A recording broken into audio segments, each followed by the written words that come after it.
Hey Gators and sports fans, get all your Gator talk, news, analysis, and opinions on the Pod Up with Matthews in the Morning podcast. Find us on your favorite podcast platform or watch us on Facebook Live between 8 a.m. and 9 a.m. every weekday. Pod Up, because we are Gator fans. So say it's great to be a Florida Gator. Here we go. Good morning and welcome to a Friday edition of Pod Up with Matthews in the Morning from the Crime Prevention Security System Studios. Large enough to serve you, small enough to carry it. Thank goodness it's Friday, folks. Oh, baby. We've made it. We got JC here. We're going to talk a little college football, break down the game, and then we're going to do our Peachland Dental weekend picks. And in the second portion of the show, we'll be joined by Chris Stewart. I don't think JC knows who Chris Stewart is, but he works for the Alabama Crimson Tide. Not just radio net. Yeah, radio net. He does every sport. Okay. We're going to talk to him. Mm-hmm. And Okay. yeah, he does every sport there is there. So we'll get his thoughts on Alabama rolling into town. But first, let's go to the Titan MR hotline. And we're joined by JC. Good morning, JC. Hey, yeah. Good morning. Happy Alabama-Florida Eve. Here we are, Friday. Hopefully the weather holds up, and we got the biggest game of the season right now.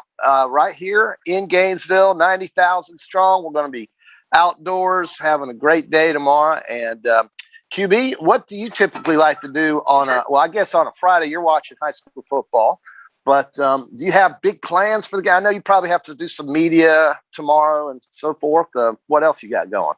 I got a ton of radio responsibilities tomorrow. Okay. Okay. All right. Yeah, a lot more than normal. Yeah. Well, they all want to know what you got to say, QB. Well, though, they just when national media rolls into town, they need people to fill up airtime's what they need. That's what they need. Well, you're happy to oblige, I'm sure. Yeah, well, because you never know when they may show up on Pod Up with Matthews in the morning. So you got to reciprocate. You know That's what I'm saying, JC? Yeah, baby, I do. It's good to have that in the bag for waiting on you if you need some help for the show. Big game. Evan, hang on real quick. Evan, I need you to log. I need Evan to log in and find the thing. It ain't working. Okay. All right. So JC, here we go. I know you got big plans. You got some Alabama folks into town. Play a little golf today, and then what time will you head down to the stadium?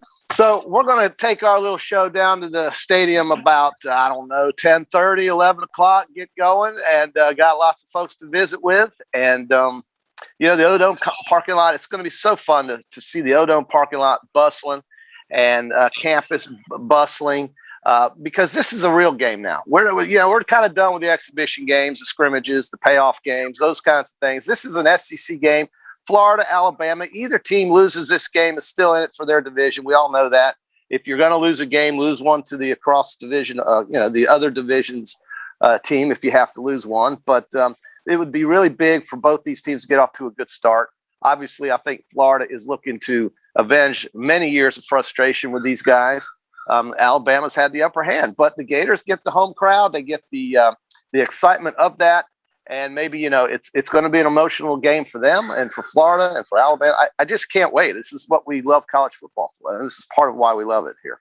Yeah, should be a lot of fun. If you missed it last night, it was a tremendous game in the NFL. I went to bed I missed that after the third quarter started. It was a 30-29 game. Redskins win over the G-Men. Been a lot of good NFL games lately.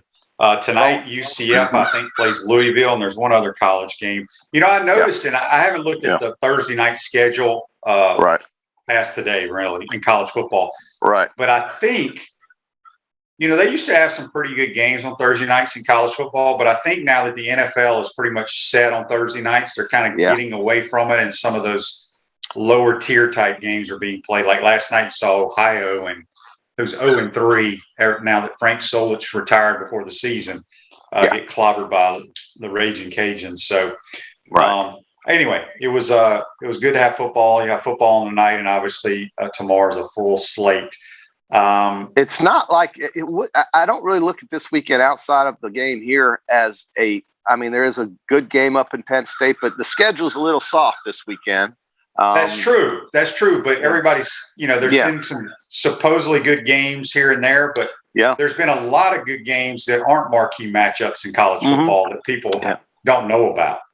That's true. And, if you blink, you may miss something. There's a lot happening. Every game's on television. It's always going to be, the CBS is always going to get their choice of the first game, at least for now. That's going to change soon. But, I do think there are some good ones. We'll talk about what the matchups are on the Peachland Dental Picks contest that we're about to do here. And there are some really good games. The biggest game, I think, outside of Alabama, Florida would be, I have to think, is Penn State. Games have been in the SEC title game. So these two schools don't play enough. That's going to change when they eventually go to 9 games once we get Texas and Oklahoma in the conference. I want to see more games like this. Florida, Alabama. I want Auburn on the schedule for the Gators. I want Alabama to play Georgia more. This is what we want the conference to be. And I know why the SEC only does 8 games. It's pretty obvious. They want to protect the schedules. They want to have some out-of-conference matchups and so forth. But this is, a chance for Dan Mullen to get his first win over Alabama. He's Zippo and 10. Now, most of those games have come at Mississippi State, but he hasn't beaten these guys yet. So I'm sure he's very eager for this to get started. Yes. Anthony Rich, yeah. So somebody posted here, anytime you think it's going to be a snoozer in college football, it turns out to be a great weekend. Yeah. So yeah, that's true. I mean, we had that last week with upsets. Ohio State getting knocked off by Oregon. BYU winning the Holy War for the first time in a decade over Utah at home. Very emotional game for BYU. It was a great week for BYU. They get invited into the Big 12 conference, and then they go and beat their hated rival, who's only a few minutes away at home on their home field. So, you're right. There were some, big moments last week. I think we'll see that again this week. And then I also think we're going to see a lot of blowouts. That's what I see. Yeah. Coach Spurrier is the only person that I've seen, whether it's on radio or different articles or whatever, to pick the upset. We got a text here on the Titan Mark text line. It comes from our good friend Ryan. He says, Shane, the Gator faithful are hoping the 90,000 can be a factor in the swamp and force Bryce Young into a few mistakes and penalties. I know 2 of your first 4 starts were at Bama and Tennessee. Do you remember your approach to those games or any specifics in how the HBC coached you up? I'm thinking that his demeanor was probably a casual approach so as to not get you too psyched up and overhyped. Well, I think it depends on the player's demeanor too. I don't get real excited about a lot of things, so I'm very even keeled. So yeah. But the crowd noise is a factor, but I think people make more of it than it is. Right. The only people that are concerned about the crowd noise for Alabama is the left tackle and the right tackle. Yeah. And nowadays they do so much practicing on silent cadence and things of that nature. But if you're just a hair off the snap count, obviously they'll give a really, really good edge rusher an advantage. But from a quarterback standpoint, I mean, Bryce Young is, from everything I've seen, is very mature. I mean, it's not like Saban them haven't prepared him for crowd noise, but you don't even hear the noise, quite honestly. Yeah. You don't hear it at all. It's very strange. Yeah, the people that hear it are defensive players because they don't have to think, really. It's all reaction. Yeah. And they play off the crowd. They're the ones that all get into it, raising their hands and all that craziness. So I think offensive players do not hear the crowd noise. Yeah, and but I mean, you got something here? Yeah, no, I agree. I agree with that 100%. I mean, these two schools have both played in front of big opposing crowds. I mean, Florida plays at LSU every other year, for the most part.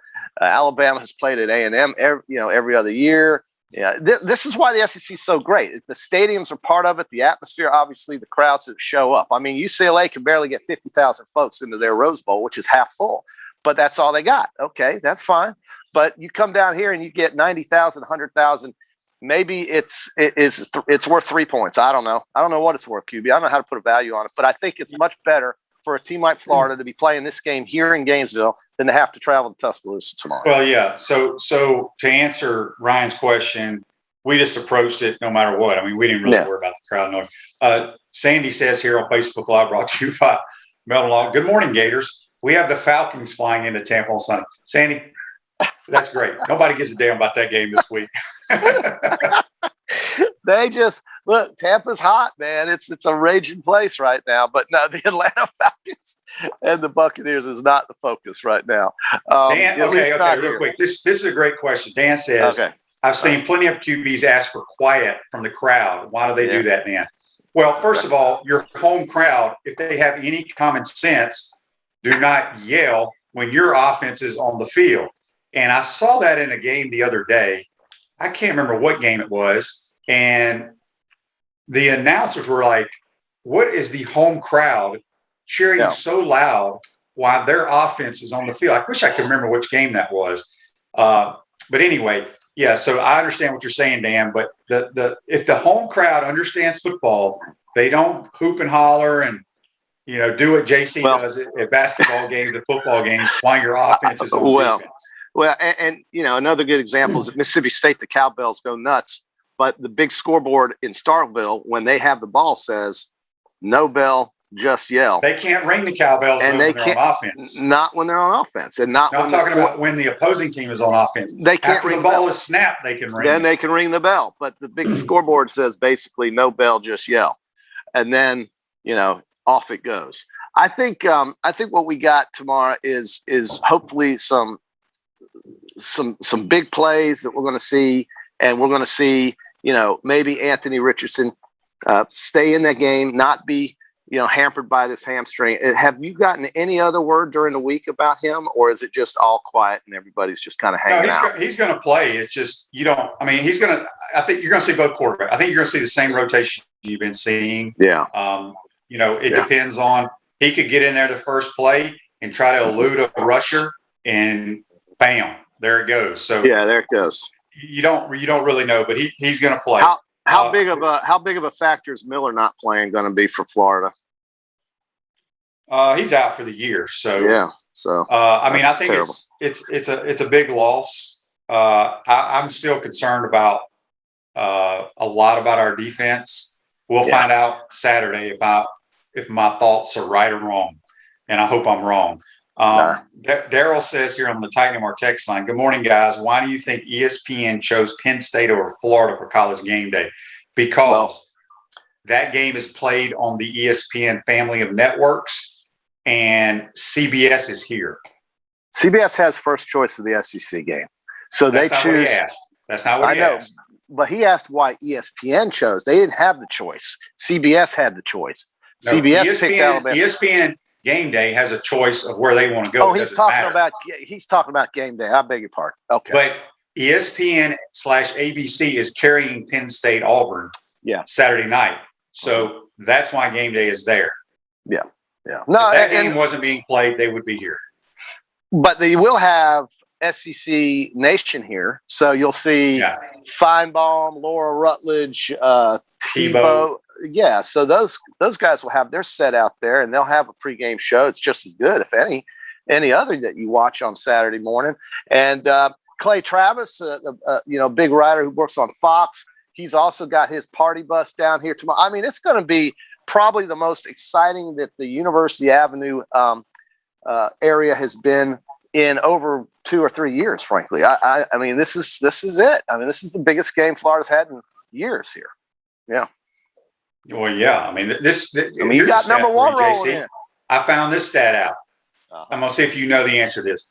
What year and what team was the last number one team in America that was in the Southeastern Conference played in the Swamp? Well, the number one team in America out of the SEC to play in the Swamp. Well, the last time an SEC team that was ranked number one in America played here came to the Swamp. Came to the Swamp. You don't have a clue, but go ahead. It would be the 1959 LSU Tigers. You're right. I did not know that. I don't think many of our viewers knew that either. That's when they had Billy Cannon back in the day. Billy Cannon, okay. And Charlie Mack was their coach, I guess. And did Florida win? I have no idea. I don't know the answer to that. I just know.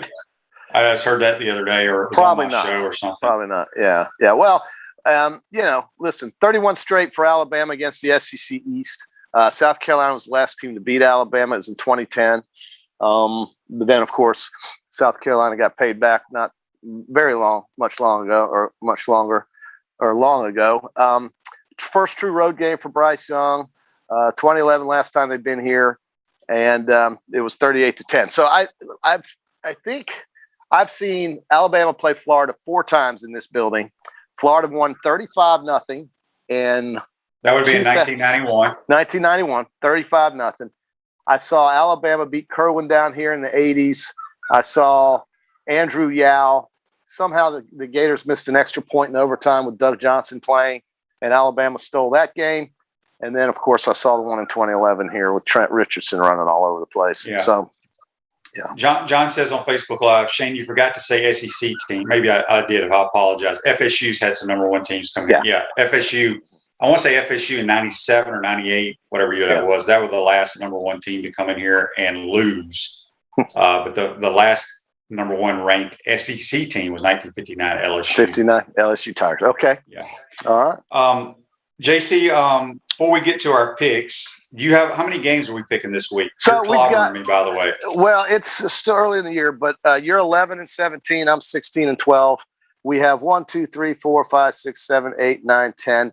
10. We have 9 college games, 10 college games, 2 pros.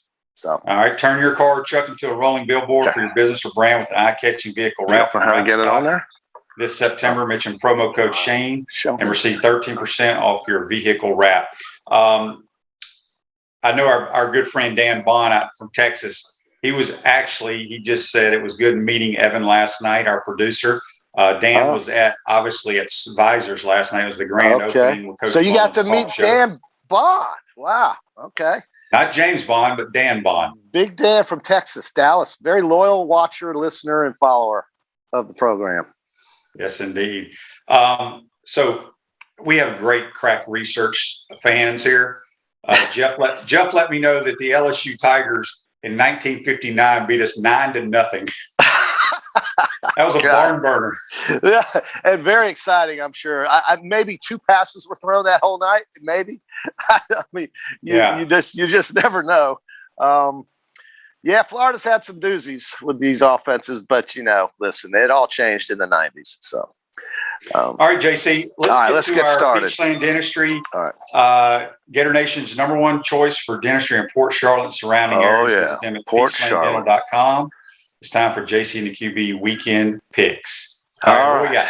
All right, here we go. Starting it off in the SEC with Mississippi State 2-0 playing at Memphis. Interesting game here. The Tigers are getting 3 points. Can Mississippi State hold it their own before they get back for the LSU game and beat Memphis on the road? What do you think there, QB? I'm taking Mississippi State.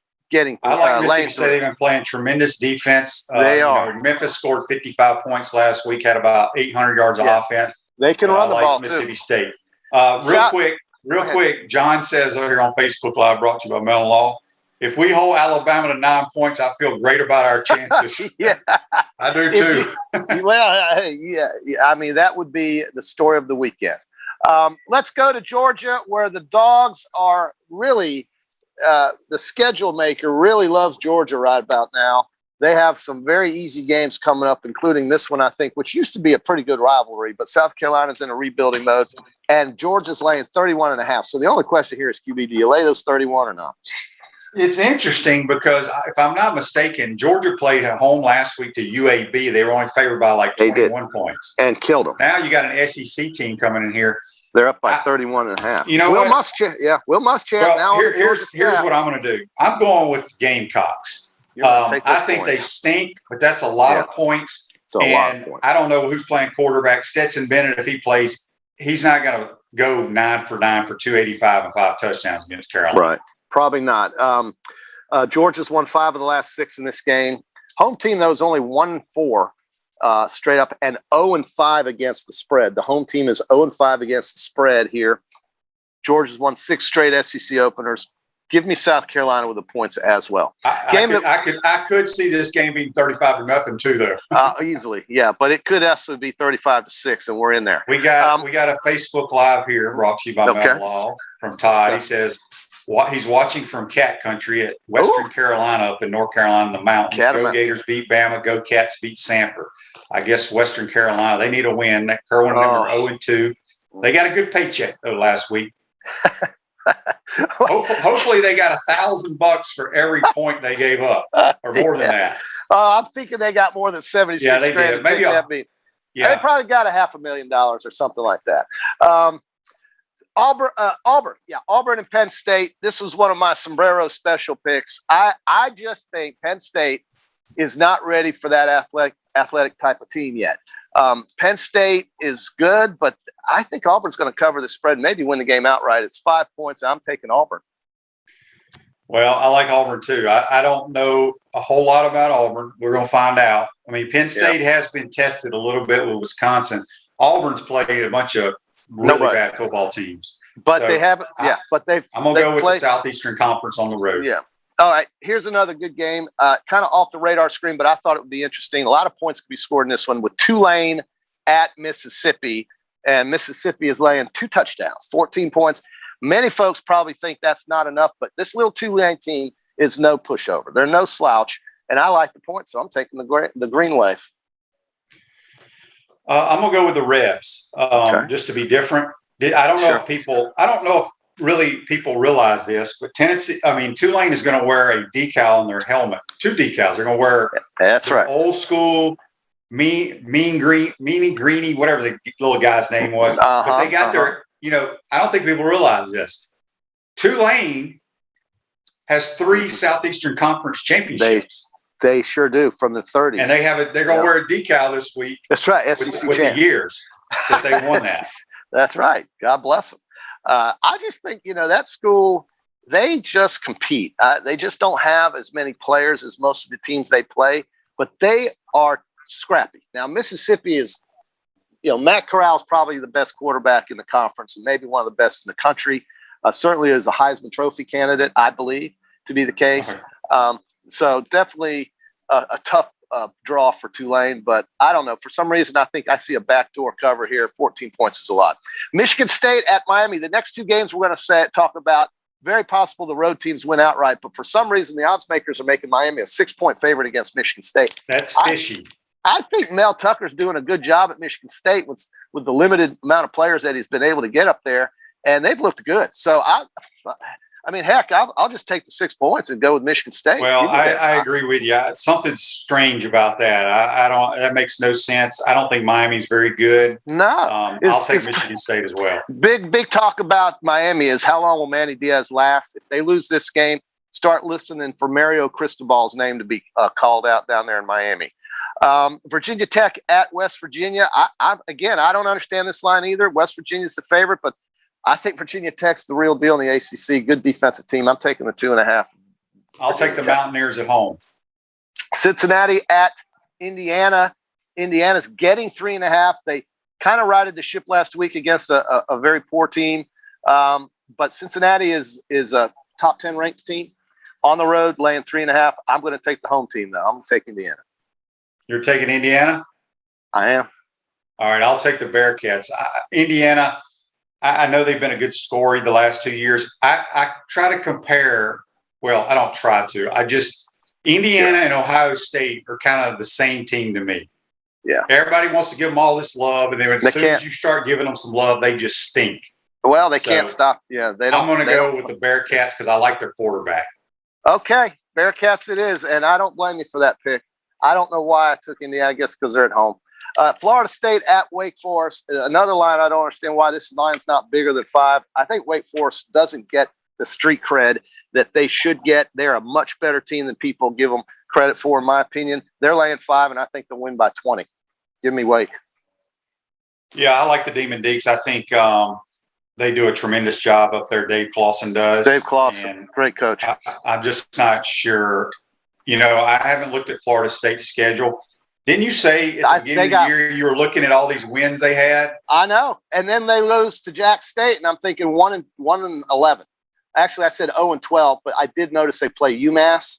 They probably could beat UMass. So I'm giving them a 1-11 record this year. That's what I think of Florida State.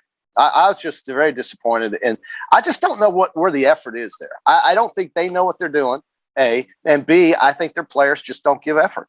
They're just not I don't know what their answer is going to be. They can't fire Norvell. It's too soon. He's got to do something, though, because they are not Florida State that we have all watched in the past. Here's one that you're going to say blowout city. And I don't understand this line. This is a great rivalry from the days of the Big 8. But here he is. Get ready, because Shane's going to say blowout city, JC. Nebraska at Oklahoma. Oh. And here we go. Blowout city. Blowout I ain't going to say blowout. This is a woodshed beating. Woodshed. They have been waiting for years to get the Cornhuskers down there, Norman. They are going to kill this team. I'm going to just write down OU and not go any further. What is the line on this game? I'm sorry. I didn't even say the line. 22 and a half. Yeah, I see 56-10 on this game. Yeah. I know Oklahoma, they talk about the defense there, but they make so many plays on offense. Nebraska's not going to know where to go on defense. They have no chance. And now that we say this, watch Nebraska take them to the fourth quarter. I doubt it. 2 pro games for you before we get to the Alabama game. The 2 NFL games of the week. We start with Miami. The Dolphins 1-0, big road win last week, playing the Buffalo Bills, your Super Bowl champions, who were beaten last week at home against the Pittsburgh Steelers when they played. I know who you're taking here. You're going to take your Super Bowl champions. They are laying 3.5, though, and because of that, I'm taking the home team. And I think Buffalo wins by 3. So I think the hook's going to save us here. Give me the Dolphins. I like Buffalo. I think Buffalo, there's no way they start the year 0-2. No way. Right. Kansas City at Baltimore. The Ravens coming off a heartbreaker on Monday night. That's a tough trip to take. Come back on Monday night late. Get going on Tuesday and Wednesday. Got the Chiefs in town. I don't know why Baltimore's only getting 3.5. I think this should be more like 6. So I'm going to take Kansas City. I like the Chiefs too. I just don't think the Ravens can cover the offense of the wide receivers for the Chiefs. I don't either. But it's hard to imagine Baltimore starting the year 0-2. Yeah. Their defense, though, really disappointed me against the Vegas Raiders. I thought, the secondary is supposed to be their strong point. You've got, Humphrey back there and a couple others. But Kansas City is Kansas City. They just find ways to beat you. 3.5, scary line. It is a scary line. The game's in Baltimore. But coming off that Monday night game is tough for these teams, I think, especially a cross-country Monday night game. And Kansas City is going to be firing on all cylinders. And that brings us to the final pick on the Peachland Dental Picks contest, the fighting game, number 1 ranked, defending national champion, Alabama Crimson Tide. What do you got? The line is down from 15.5 to 14.5. That's still a tricky number with that half point there.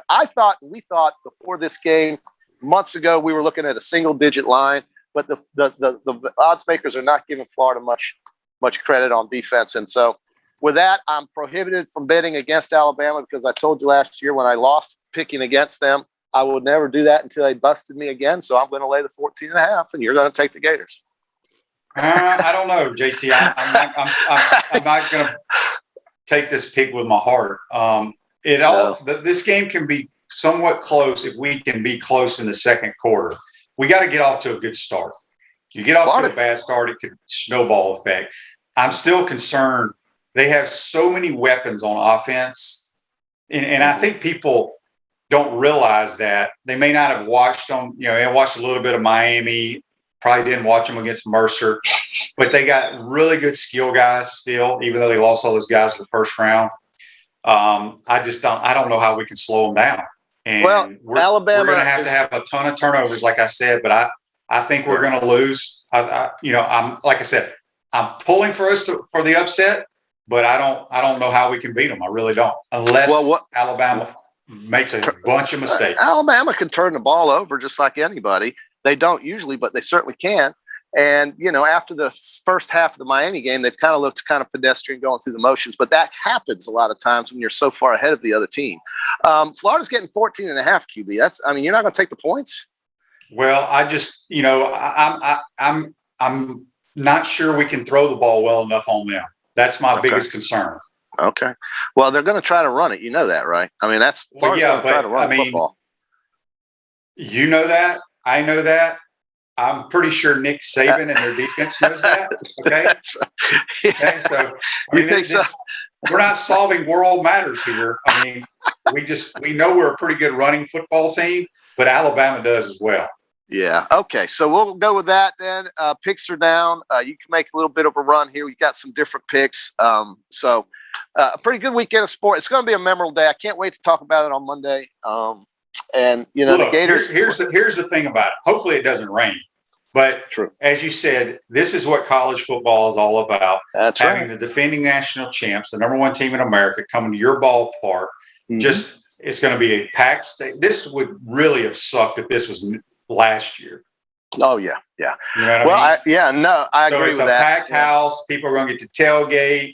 Oh, you got all the college football pageantry. It's what it's all about. And you get a win, it makes it better. If you lose, you wake up Sunday morning and you still everything. Well, but see, everything is still out in front of you here, folks. For both teams, everything is still out in front because these are cross division rivals here. You win your games in your division, you go to Atlanta. It's as simple as that. It's not brain surgery here. The big ones for Florida still lie ahead with Kentucky, a road trip, tough. Missouri, very scrappy team, and the Georgia Bulldogs in Jacksonville. So when we get to those games, this one may or may not be already forgotten. Who knows? And if Florida pulls the upset, certainly this could catapult the Gators into the national spotlight the way that Florida wants to be. So because that I don't think. I mean, honestly, the biggest game, and we're kind of taking the Kentuckys and the Missouris and Tennessee games for granted, which we shouldn't. No, but the biggest game is the Georgia game. Because here's the thing. If you beat Alabama, then you go beat Tennessee, then you beat Kentucky, and I can't remember who else we got before that, and you go to Georgia undefeated and you lose, you ain't going to Atlanta. That's exactly right. And because Georgia's not going to lose two ball games and outside of the game you play them. So I agree. The Georgia game is the game of the year, but this is the game that puts Florida in the national spotlight if they can pull it off. And that's I think all that really matters at this point right now. But you're right, Georgia game that's for the division in all likelihood. Georgia's not going to lose many games. But Florida's got, win or lose, they have got to keep their focus because Tennessee's going to come down here. Josh Heupel's going to throw it all over the place.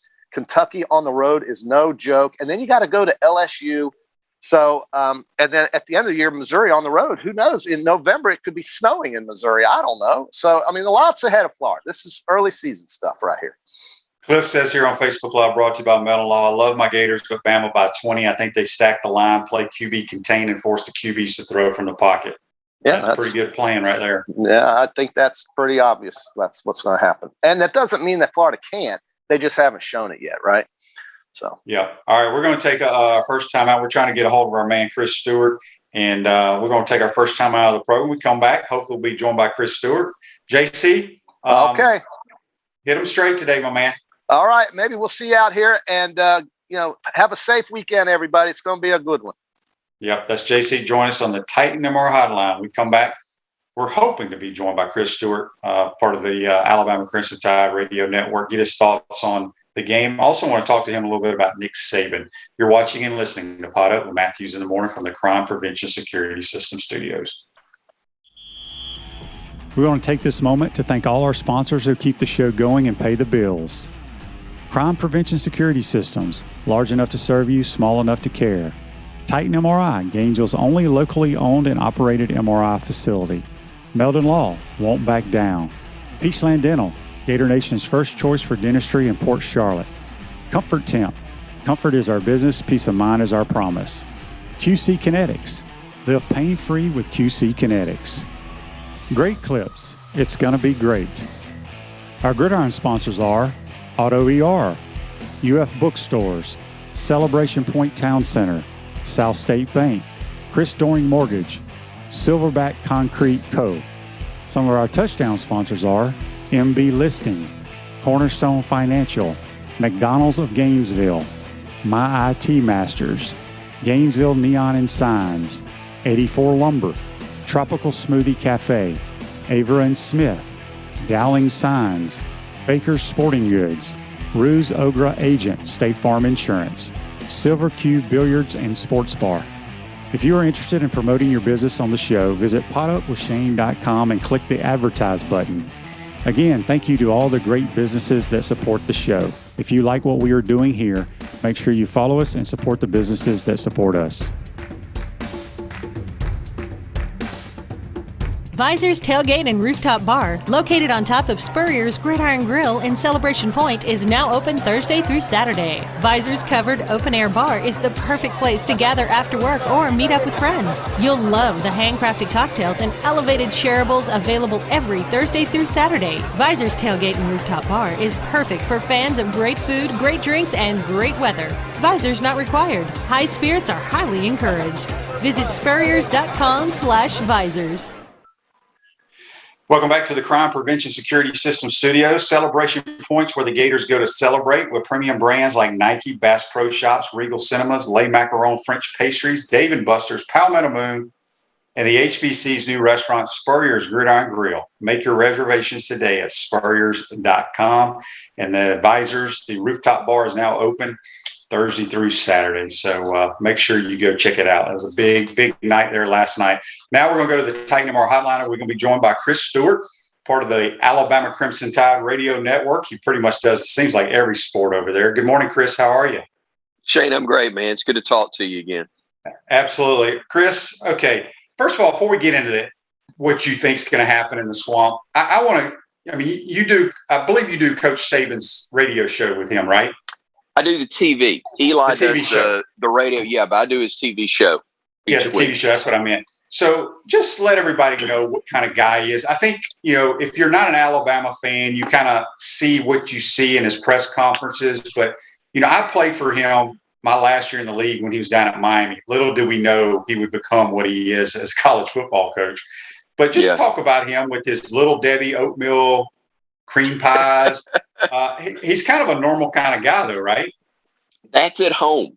You know, the Little Debbies are theirs, and it's not a myth. I've actually seen them. They've got a big container with the we think of as a cookie jar. They've got the Little Debbie jar there at the Saban household, and that is his favorite snack, and practically, I think, breakfast every morning for him. But yeah, you know, I grew up in Alabama, Shane, and grew up watching the Bear Bryant show. It was appointment television, a live 1 hour show, 4:30 to 5:30 every Sunday afternoon. And Coach Bryant literally broke down every play of the ball game. You saw every play in its entirety. It was a quick hitting deal because it was an hour, but you saw every play virtually in that ball game. Coach Saban ain't spending an hour with me. We do the TV show. I mean, for a 30-minute show, in terms of actual time that I'm with him, it's 15 minutes usually max that we're spending. And it's at the end of a long day. And all coaches have this, whether they do their show on Sunday morning or right after the game or whenever. But when we're at home, talking about home games, you know, he's got the regular team meeting in the locker room. He's got a press conference to deal with the media. He's got recruits, and then he'll come up and do the TV show. And it's at the end of a very, very, very long day. I don't waste his time. There's not a whole lot of small talk. He knows the routine. I think he respects and appreciates the fact that we get him in and the heck out of there. But on those moments, those times where he's a little bit reflective and actually kind of takes a deep breath, which to a degree he did after the Mercer game. I think he was more uptight after the Miami game leading up to Mercer because he knew it was going to be tough to keep guys focused on that one. He had no concern about them being locked in and focused for Florida. So I think the dynamic was different and the approach was different, and you would know it better than I, having spent a year in his locker room. Yeah, I mean, I think he's probably a little bit different coach now in college than he was in the pros. Yeah. It's a different ball game. But so looking at this game, I mean, obviously the defending national champs coming to the swamp. Offensively, Alabama was unbelievable last year. Lose a ton of guys to the National Football League. Are you surprised, and it's only been 2 games, but are you surprised at how your quarterback's playing? I've learned not to be surprised with anything successful that happens with the program, simply because they do such a phenomenal job, Shane, of identifying. He'll be the first point out. You know, they're taking incredible talent and molding it, high school talent, and molding it into great college talent, preparing it in most cases for the next level. So I'm not shocked by what Bryce has done, but it has been fun to see that he's a guy who worked hard last year. And 12 months ago, it's the way this thing goes, Shane, and you know it well. The backup is the one everybody loves, especially when there's not a clear identifier for the top spot. And a year ago, people thought, the Joe fan thought that Bryce Young would be the starter for Alabama as they got into the year. They didn't think Mac Jones would be able to win the job. Well, obviously we know what Mac Jones became, but that was great for Bryce to be able to sit there, to have a year, to learn the job, to learn the position, to learn from an NFL quarterback, as it turned out, in Mac Jones.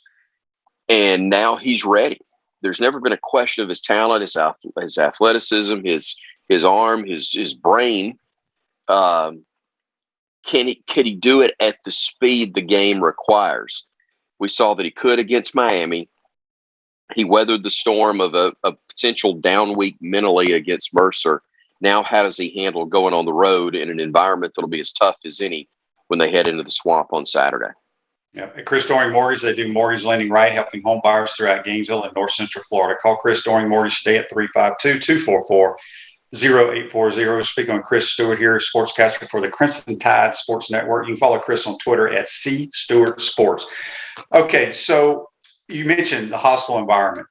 I just had some other people ask me on Facebook Live, about the crowd noise, this, that, and the other. Can it affect a player?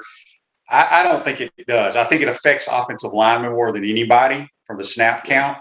Has Saban talked about how they prepare for crowd noise? Because, last year, even though Bryce got into some games, there was really nobody in the stadiums because of COVID. Yeah, exactly. I'm sure they've done tremendous preparation for him to be prepared for the crowd noise. They did some of that preseason, and obviously they've done it this week just to make sure. And again, it's so it can be sophisticated, and hand signals and all of those things, and the communication to the sidelines is different. Plays that are called from the sidelines sometimes with those charts that everybody's seeing at the same time. I mean, it's just a different game from what it used to be. So the crowd is a different factor than it used to be. But, do you get caught up in the emotion of it? I don't think it's communication, Shane, like it used to be. And yes, they have prep for that, but I think it's managing the emotion of it. And I always feel funny talking to a guy who's played the game at such a high level like you have, and to try to make an assessment or an analysis when I peaked as a 10-year-old Park League quarterback. But it seems to me that would be the tougher part to manage, because they have prepped so well on the other stuff from a technical standpoint. How do you handle it when you feel that heart beating out of your chest? That's the part that I think could be really tough. We got a Facebook Live question here. It's from John, brought to you by Melton Law. If something happens to Bryce Young, how confident is Alabama in the backup QB? And I want to say that, isn't that Bear Bryant's grandson? Great grandson. It is. And I got to tell you, it's really, there was a moment of the A-Day game, Coach Saban's out on the field during the spring game, and Paul Tyson was out on the field, and Coach Bryant's only grandson, Mark Tyson, is his father. But I'm watching Paul Tyson, the great grandson of Bear Bryant, being coached on the field by Nick Saban. That's pretty good lineage right there. History meeting history in that regard. I think in a short-term situation, he would be the guy. He would be given the first opportunity. They really, really, really like the guy behind him in Jalen Milroe. He's a freshman who has a phenomenal future ahead of him. Now, again, this could be a case very much like Mac Jones. The question was the same, pretty much. Well, I take that back, because there really wasn't somebody behind Mac that was an obvious if something had happened to Tua the year that, which it did, obviously, the year that Jalen Hurts had moved on to Oklahoma. So this is a little bit different scenario, but I think if it's they will have Milroe involved in some capacity, I think, before the season comes to a close. But I don't know how much that will be. But I do think that they feel very good about the spot, even though they're two very different quarterbacks. Switching over to the defensive side of the football, I don't want to say Alabama's been down the last couple of years on that side of the ball, but they didn't play to the standard you would think under Nick Saban. From what I've heard this year, this is back to being Alabama-type defense. You agree with that? Yeah, I do. And part of it is, again, the game has changed so much. What defines a really good defensive performance is different from what it was even 5 years ago, certainly 10 years ago, when Alabama could absolutely lock you down defensively. That just doesn't happen anymore. They had some key injuries a year ago to a defense that was already going to be a little bit below that. You add in the way the game has changed, and even though Bama had a perfect season, people were losing their minds over the fact that they gave up 40 to Ole Miss, or had some other games where teams could get the ball down the field or put up a good number of yards, not even taking into consideration, oh, by the way, our offense is scoring so fast, the other team's getting more possessions, which increases the likelihood that they'll put some more yards and more points on the board. So you're going against recent history, and you're not quite as talented or as deep for different reasons. But I think now this defense, this unit, even with the loss of Christian Harris, is going to look much more like those defenses that were so dangerous, so good, and among the best in college football. We got a text on the Titan Mark text line for you, Chris. It comes from Rebel. Rebel wants to know, I think, is it Will Anderson, the All-American? Is that his name? Is he out playing this week? It was still questionable. I think that it's not a long-term situation with him, as had been the concern. And I misspoke. I said Christian Harris was injured earlier. It wasn't him. But in the case of Will Anderson, he's banged up. Got hurt in the Mercer game. They held him out early in the week in practice, but there was a fear when they were at the stadium that night that it could be a season-ending type of deal. It wasn't that at all, and there is a chance that I think he could play if they felt like they just had to have him because of personnel in that particular game. But I don't know that a decision's been made just yet. Last thing for you, Chris. Last year in the SEC championship game, obviously Florida, by score, played Alabama closer than anyone, was an onside kick away from maybe having a shot to win it. Does that play any factor into how Coach Saban or how the team feels about Florida? Obviously, two different teams, and Florida's not throwing it around like Trask and those guys. But do you think that factors into this game at all? I think it probably did more so Monday and Tuesday. Sunday, Monday, Tuesday, than the back half of the week leading up to kickoff, because you're right, the personnel is so different. But in terms of getting everybody's attention, not that you really need to when you're going to the swamp, but it does help you to refocus and go, hey, guys, those of you that were around, you need to remember what they almost did. Florida almost wrecked a perfect season, and making sure you take care of business early. The reason Alabama won that game wasn't really what they did late. It was what they had done up to that point that put them in position to be able to hang on and win the ball game. So making sure you take care of business early, don't dig a hole for yourself with mistakes, such as the mistakes they made early against Mercer can have a really negative impact against Florida. They didn't hurt you against the Bears, but they'll hurt you against the Gators. And I think making sure they're good out of the gate, as they were against Miami, will be extremely important. Last thing for you, I want to get your thoughts and from what Alabama people are thinking with Texas and OU coming to the conference. Yeah. How do you Crimson Tide folks feel about that? I think we're probably like Florida fans from the standpoint of us old folks like you and me. Kind of wish, and I hate saying that, but it's the truth, sadly now. We kind of long for the old days, but now that we've expanded to who and what we are, it makes more sense. And they're great programs. They're great additions. They do fit. They may not fit geographically, but what you and I think of as the SEC, But Shane, they fit the league. They fit the profile. To me, it makes it stronger, not just because of who they are, but now Arkansas and especially Missouri make more sense than they've ever made.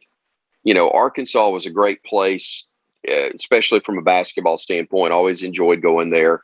Missouri, good people. They've had a solid program. They've been to the SEC championship game twice since joining the league, but they never fit. Now I think they fit. I think they'll have a greater sense of identity having those two programs in the conference as well. That'll get their fan base re-energized. I think it's going to be great for the league, but I do somewhat miss 10 teams and being able to get in the car and drive in the course of a day on a game day to a game in conference action. No doubt about it. Well, Chris, we appreciate you taking the time to join us today. It should be a good one in the swamp tomorrow. Safe travels, my man, and we will talk to you soon. Shane, I appreciate it. Great to talk to you too, bud. Yeah, that's Chris Stewart from the Crimson Tide Radio Network joining us. We're going to take our final time out, come back, wrap up this Friday edition. We want to take this moment to thank all our sponsors who keep the show going and pay the bills. Crime Prevention Security Systems, large enough to serve you, small enough to care. Titan MRI, Gainesville's only locally owned and operated MRI facility. Meldon Law, won't back down. Peachland Dental, Gator Nation's first choice for dentistry in Port Charlotte. Comfort Temp, comfort is our business, peace of mind is our promise. QC Kinetics, live pain-free with QC Kinetics. Great Clips, it's gonna be great. Our Gridiron sponsors are Auto ER, UF Bookstores, Celebration Point Town Center, South State Bank, Chris Doring Mortgage, Silverback Concrete Co. Some of our touchdown sponsors are Campus USA Credit Union, Adams Rib Company, Doreen Wiebe Realtor, Caldwell Banker, MM Parish, Gator Dominoes, Celebrate Primary Care, Gator Bait Media, Wrap Spot, Okido America, Gators Dockside, Style Cuts, Big Mills Cheesesteaks. If you are interested in promoting your business on the show, visit potupwithshane.com and click the advertise button. Again, thank you to all the great businesses that support the show. If you like what we are doing here, make sure you follow us and support the businesses that support us.